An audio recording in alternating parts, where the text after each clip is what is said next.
Tuh. 3, 2, 1. Welcome to Inspiration Youth, inspiration for everyone.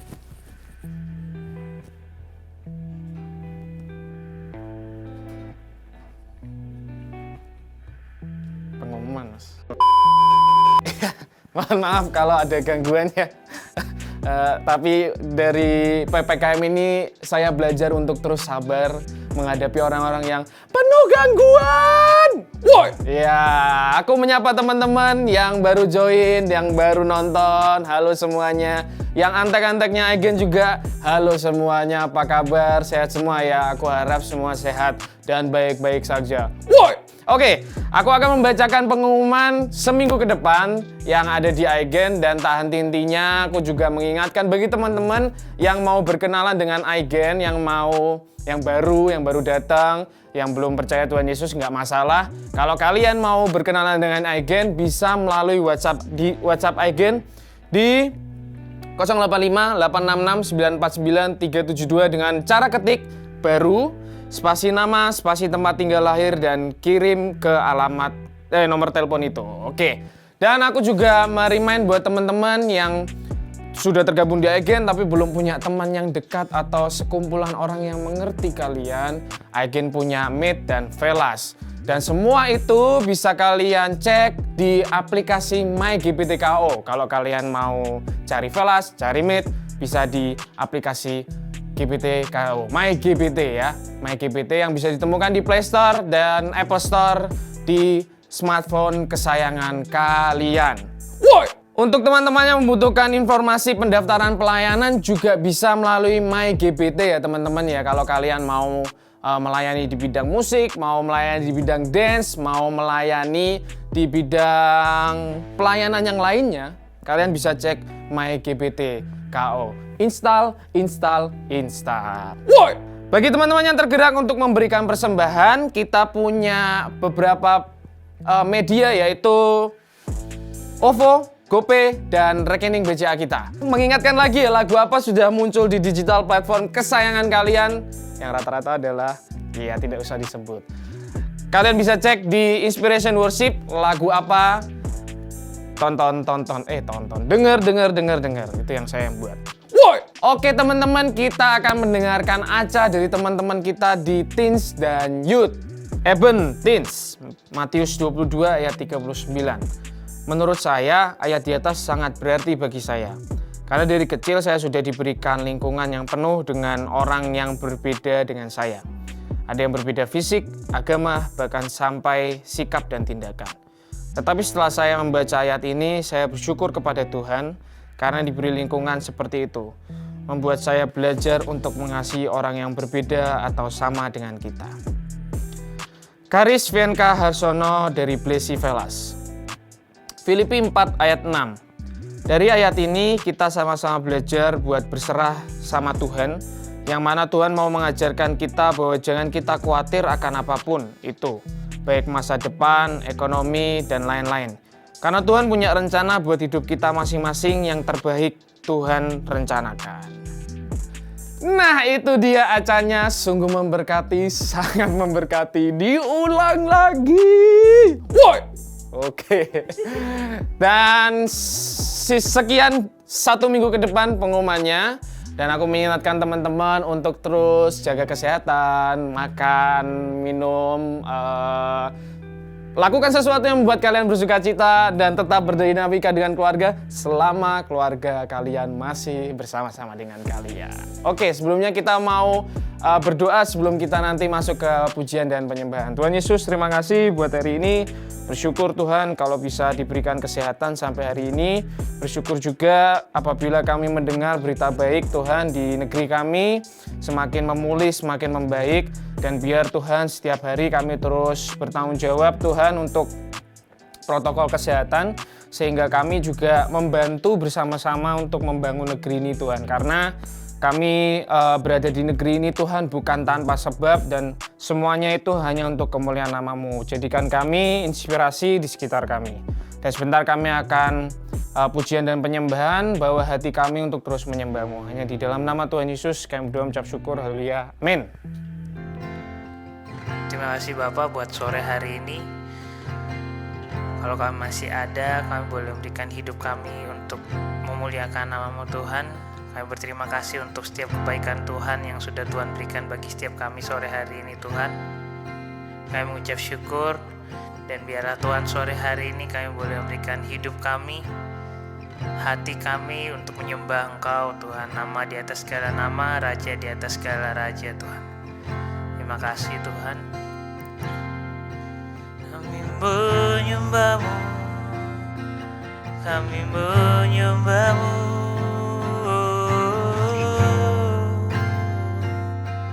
Haleluya. Oh, kami menyembah-Mu Tuhan. Kami mau tinggikan nama-Mu Tuhan. Haleluya, haleluya,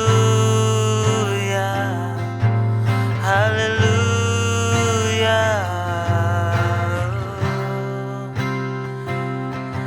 Kami tinggikan nama-Mu, kami agungkan nama-Mu Tuhan.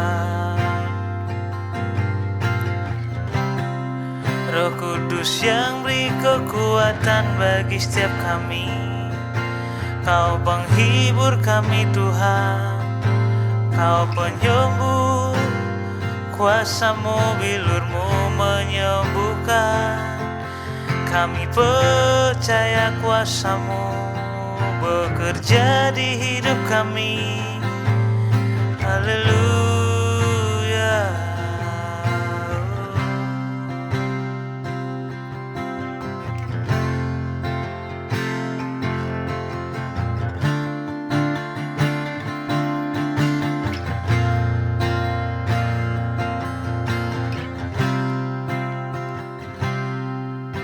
Satu hal yang ku rindu,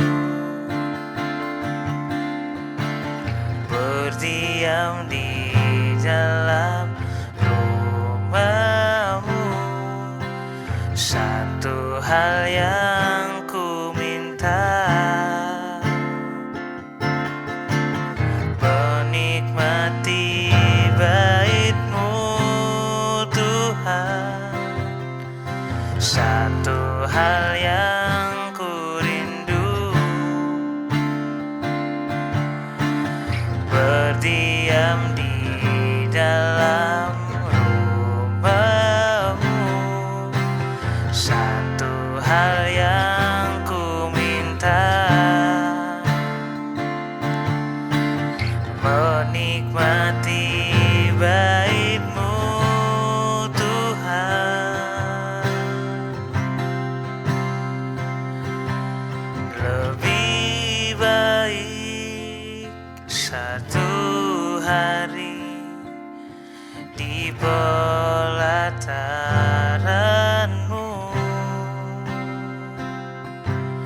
daripada 1000 hari di tempat lain.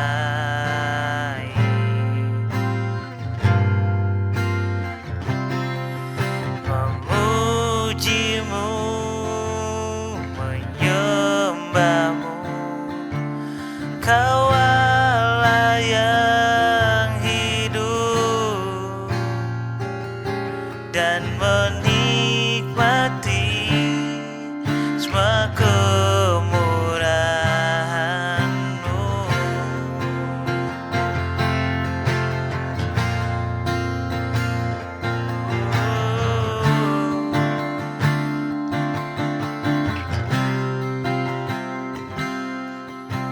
Satu hal yang ku rindu, berdiam di dalam rumah-Mu. Satu hal yang ku minta,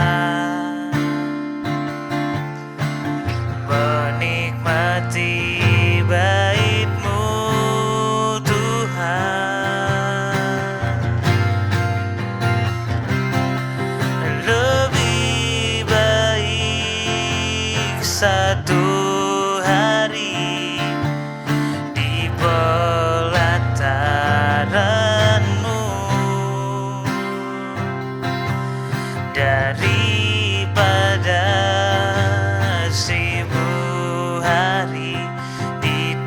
tempat lain. Memujimu, menyembahmu, Kau Allah yang hidup, dan menikmati semua kemurahan-Mu.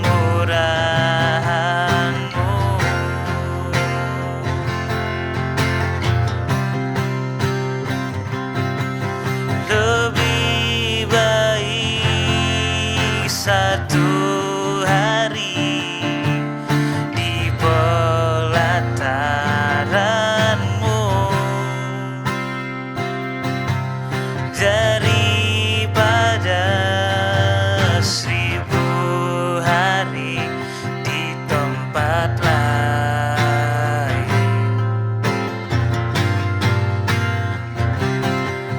Memujimu, menyembahmu, Kau Allah yang hidup, dan menikmati semua kemurahan-Mu, dan menikmati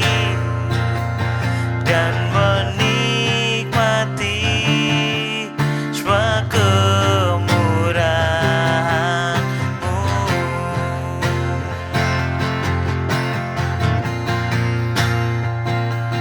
dan menikmati semua kemurahan-Mu.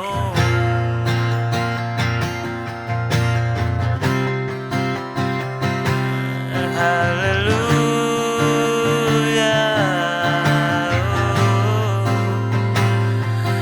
Kami menyembah Tuhan, kami menyembah Allah yang hidup. Haleluya.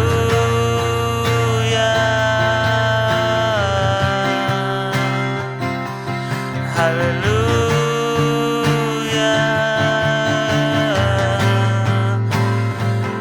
Allah Roh Kudus, kami tinggikan kuasa-Mu bekerja bagi hidup kami.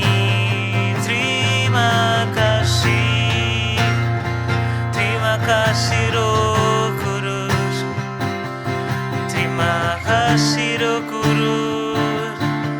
Haleluya. Oh. Haleluya.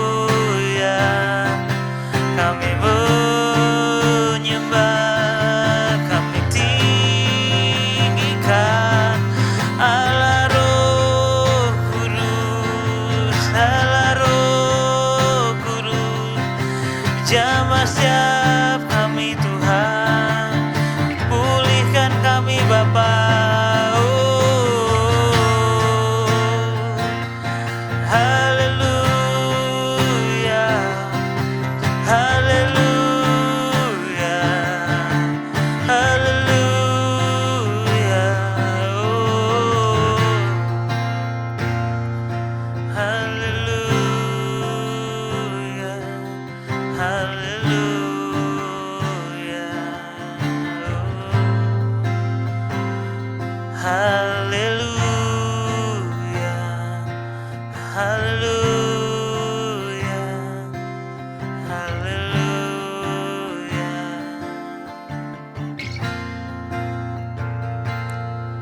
Lebih baik satu hari di pelataran-Mu daripada 1000 hari di tempat lain.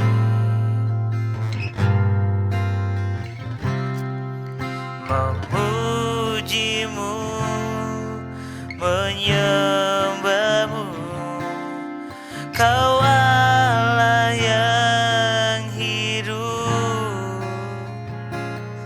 dan menikmati semua kemurahan-Mu.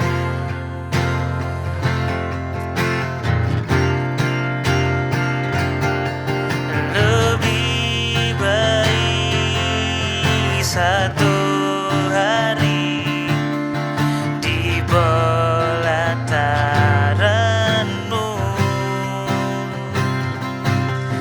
daripada 1000 hari di tempat lain.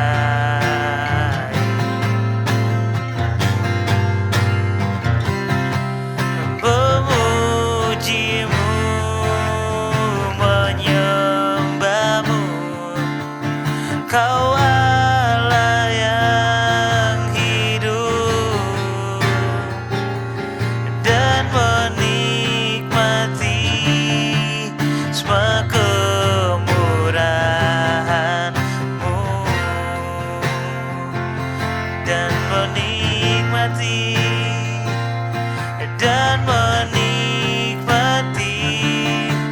semua kemurahan-Mu.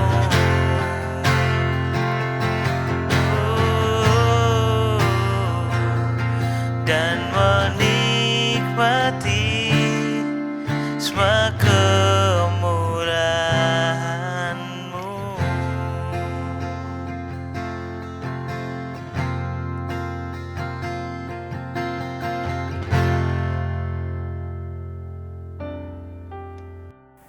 Halo teman-teman semua, sebelum kita mendengarkan firman pada hari ini, mari kita berdoa bersama. Bapa di sorga, kami bersyukur buat anugerah-Mu yang besar dalam kehidupan kami. Hari ini berbicara, saat ini berbicaralah buat kami. Kami siap mendengarkan apa yang ada di dalam pikiran-Mu, hati-Mu kepada kami. Sampaikan Tuhan, kami percaya firman-Mu itu yang mengubahkan kehidupan kami. Di dalam nama Tuhan Yesus kami berdoa, amin.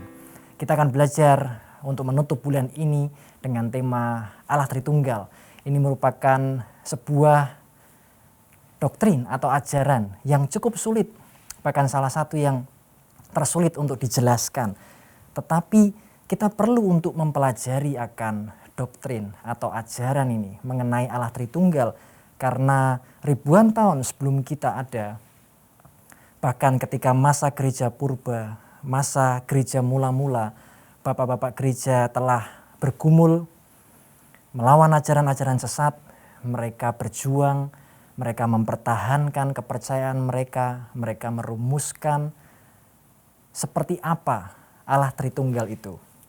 Seperti yang dikatakan oleh Agustinus, kami menyampaikan ajaran atau doktrin tentang Triune God atau Allah Tritunggal ini bukan karena kami memahami dengan sempurna, atau bukan berarti kami memahami dengan sempurna, dengan utuh mungkin, tetapi kami tidak bisa menutup mulut kami untuk memberitakan ajaran pokok yang penting di dalam kekristenan. Maka seperti hari ini pun kita juga perlu belajar mengenai keberadaan Allah Tritunggal yang seperti apa, yang diajarkan oleh Alkitab, yang dituliskan oleh bapak-bapak gereja. Kita perlu mempelajari, merenungkan, dan menghidupinya. Karena setiap hari sebetulnya kita sedang berelasi, bertumbuh, berdinamika bersama Allah Tritunggal melalui Roh Kudus. Bersama dengan Yesus yang ada di surga hari ini, dengan tubuh kemuliaan dan Bapa yang ada di tahtanya. Setiap hari sebetulnya kita sedang berelasi dengan Allah Tritunggal. Pengertian ini mengenai Allah Tritunggal, kata-kata Tritunggal sebetulnya memang tidak dituliskan secara langsung di Alkitab. Kalau kita cari di Alkitab, maka tidak akan ada kata Tritunggal. Tidak akan ada. Karena Tritunggal itu kita pelajari secara implisit atau tersirat di dalam Alkitab. Baik di dalam Perjanjian Lama maupun dalam Perjanjian Baru. Kalau kita cari kata-katanya, kita tidak akan pernah menemukan. Meskipun tidak dituliskan secara langsung, bukan berarti pemahaman akan Tritunggal ini tidak ada atau salah. Tetapi justru melalui pengalaman peristiwa yang dialami oleh para tokoh Alkitab, gereja mula-mula, bapak-bapak gereja pada zaman itu, mereka terlebih dahulu mengalami sebuah experience bersama dengan Allah Tritunggal itu, yang akhirnya diwujudkan atau dinyatakan melalui kehidupan Yesus Kristus dengan lebih sempurna. Penyataan Allah yang paling sempurna melalui Yesus Kristus. Kita bisa melihat beberapa ayat berikut ini dari PL dan PP. Salah satunya adalah di Ulangan pasal yang ke-6, ayat yang ke-4. Dengarlah hai orang Israel, Tuhan itu Allah kita, Tuhan itu Esa, Shema, Yisrael, Adonai Elohinu, Adonai Echad, Allah itu Esa. Mengapa dituliskan ayat ini dan disampaikan kepada bangsa Israel? Untuk mengajarkan kepada bangsa Israel bahwa Allah itu Esa. Kata aslinya Echad. Allah itu satu. Kenapa perlu disampaikan pemahaman ini kepada Israel pada zaman itu? Ribuan tahun yang lalu. Karena bangsa-bangsa di sekitar Israel mempercayai pemahaman akan adanya banyak Allah. Karena itu Ulangan 6 ayat ke-4, dengarlah orang Israel, dengarlah bangsa Israel, Shema Israel, Adonai Elohinu, Adonai Echad. Tuhan kita itu Echad, Tuhan kita itu Esa, Tuhan kita itu satu. Hari ini pun kita tetap percaya hal yang sama, bahwa kalau kita ditanya berapa Tuhanmu, kita jawab dengan jelas dan gamblang, satu. Allah kita itu Esa. Bahkan dasar ini sudah disampaikan dan ditulis di dalam kitab Ulangan ribuan tahun yang lalu di zaman Musa. Ulangan 6 ayat yang ke-4. Adonai Elohinu, Adonai Echad, Allah kita Esa, Allah kita satu. Bangsa Israel mempercayai kepercayaan monoteistik. Hanya ada satu Allah yang benar, bukan politeistik atau kepercayaan akan banyak Allah, banyak dewa. Itu akhirnya kita kenal dengan penyembahan berhala, Allah-Allah kecil atau ilah-ilah. Itu bukan Allah yang sesungguhnya. Tuhan ingin menyampaikan kepada umatnya bahwa hanya ada satu Allah yang benar. Allah kita itu Esa, memakai kata Echad, monoteistik. Yang menarik adalah Allah di dalam Alkitab kita dan sepanjang sejarah perjalanan dari bangsa Israel sampai kepada gereja di Perjanjian Baru, Allah kita memperkenalkan, mengekspresikan dirinya di dalam 3 pribadi. Memang satu, tapi satu yang ada dinamika di dalamnya. Ada unity dari kata Echad yang berarti Esa. Di dalamnya mengandung makna unity atau kesatuan, beberapa di dalamnya. Sama seperti ayat ini, ketika laki-laki meninggalkan istrinya dan bersatu dengan dia dan menjadi satu daging. Walaupun pria dan wanita, 2, tapi jadi satu daging. Di Kejadian 1 ayat 26 dituliskan, baiklah kita menjadikan manusia menurut gambar dan rupa kita. Siapa kita? Allah Tritunggal. Allah yang menyatakan dirinya dalam 3 pribadi. Ada kejamakan di sana. Sama seperti kalau kita baca di kata asli ada pemakaian kata Elohim. Merupakan bentuk jamak dari kata Elah. Yesaya 6 ayat yang 8. Inilah aku. Siapakah yang akan aku utus? Whom shall I send and who will go for us? Terjemahan bahasa Indonesia perlu dilihat ke bahasa asli dan terjemahan King James-nya. Teman-teman bisa lihat bahwa Tuhan berkata, siapa yang akan aku utus dan siapa yang akan pergi untuk kami. Sama seperti Kejadian 1 ayat 26. Kita, kami. Berarti Allah kita itu esa, monoteistik kompleks. Bukan monoteistik absolut. Kalau satu misalnya nih, saya punya handphone satu, absolut satu. Tapi Allah kita memperkenalkan dirinya di dalam 3 pribadi. Tapi mereka satu. Satu di dalam substansi hakikat. Allah kita satu dinyatakan dalam 3 pribadi. Di Perjanjian Lama secara implisit kita bisa melihat beberapa tanda-tanda itu, indikasi-indikasi itu. Kemudian kita masuk di Perjanjian Baru. Kita akan baca di Matius 28 ayat 19. Karena itu pergilah jadikan semua bangsa muridku dan baptislah mereka di dalam nama Bapa, Anak dan Roh Kudus. Tidak ada kata Tritunggal. Tetapi perhatikan ini. Lihat dari Perjanjian Lama, Perjanjian Baru ada Bapa, Anak, Roh Kudus.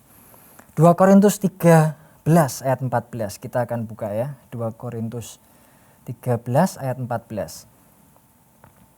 Kasih karunia Tuhan Yesus Kristus dan kasih Allah dan persekutuan Roh Kudus menyertai kamu sekalian. Lagi-lagi ada 3 di sana. Kasih karunia Tuhan Yesus, kasih Allah, persekutuan Roh Kudus. Wow, ini menarik sekali. Jadi sekalipun tidak ada kata Tritunggal secara implisit atau tersirat, Alkitab juga sebetulnya menyatakan akan ketritunggalan ini. Di dalam satu unity, Allah yang esa atau ekat, tapi punya kejamakan di dalamnya, di dalam satu unity, Bapa, Anak, dan Roh Kudus. Gereja mula-mula di Perjanjian Baru, gereja purba, juga sudah memahami dan mengalami Allah Tritunggal ini, meski belum menggunakan istilah Tritunggal. Bapa, Yesus, dan Roh Kudus. Misteri ini diterima sebagai kebenaran yang diwahyukan, sekalipun belum ada rumusannya.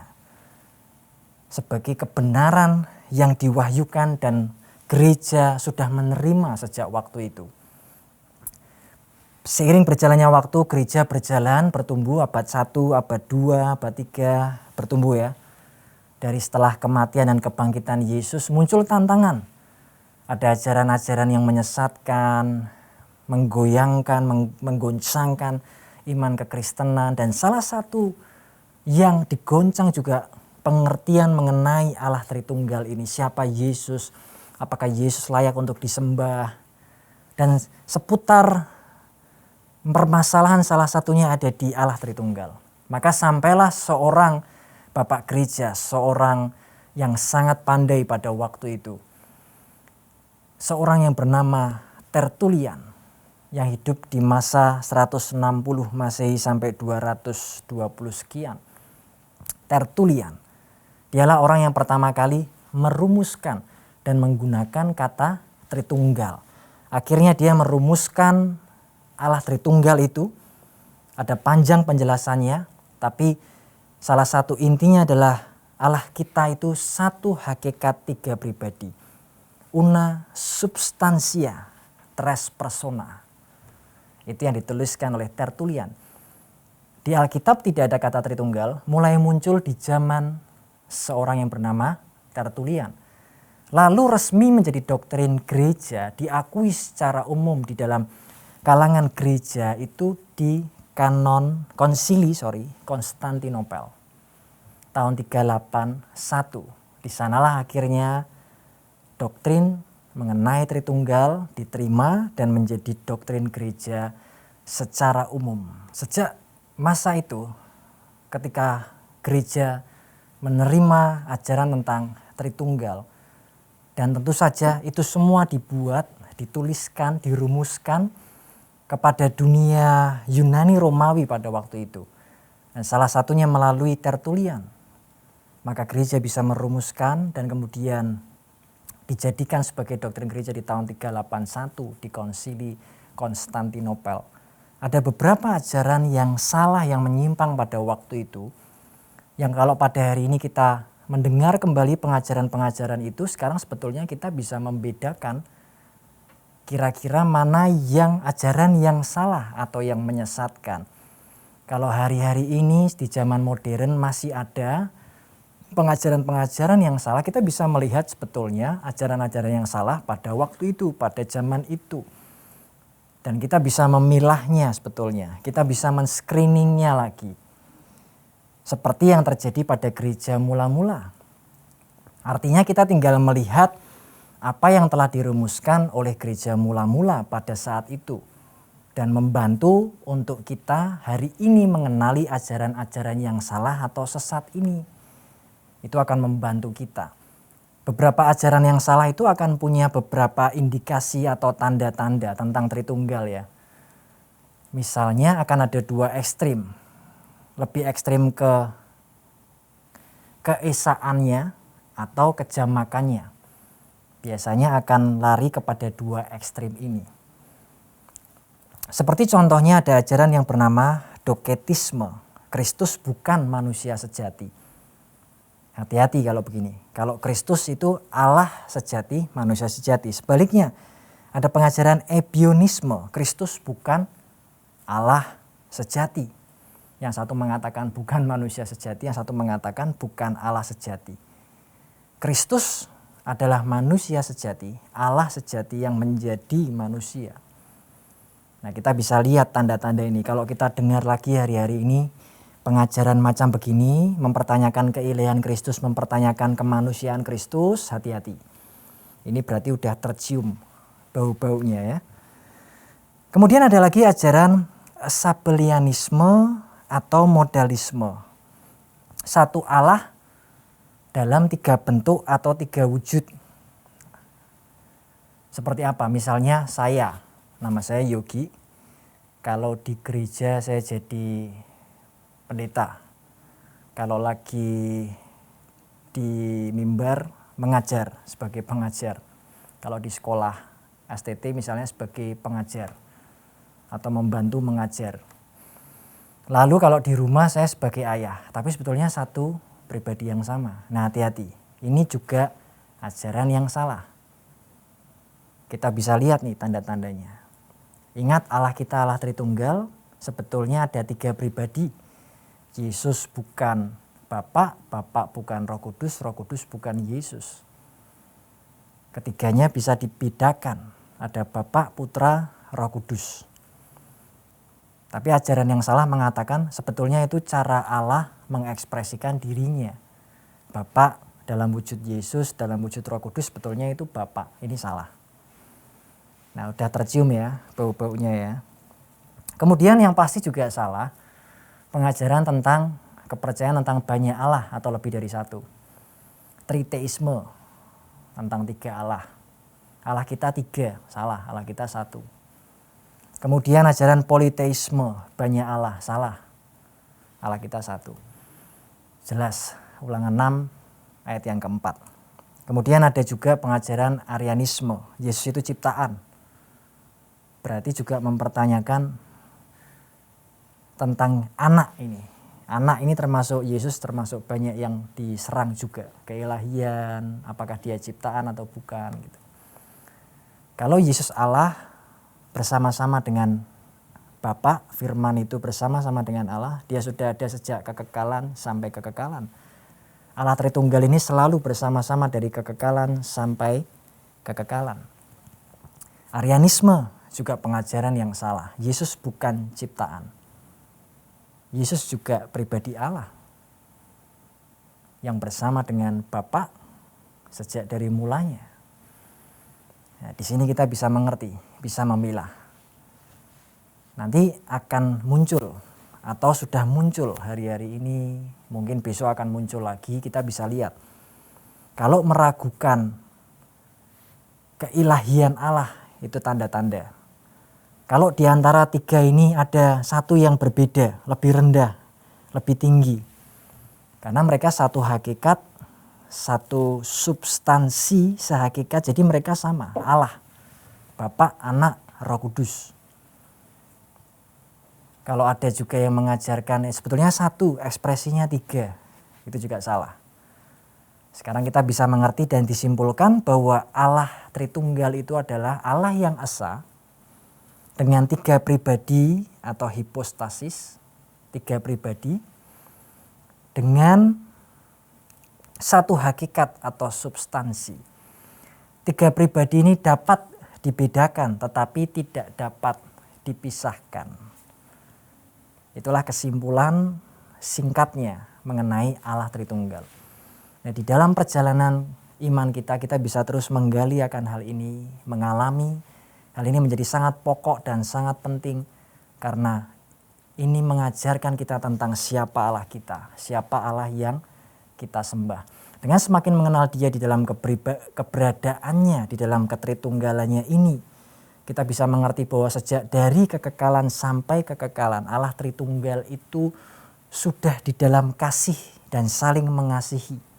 Dia tidak sendiri, tapi ada 3 pribadi di sana. Allah yang esa dengan 3 pribadi, tapi dengan satu hakikat atau substansinya, hakikatnya mereka adalah Allah.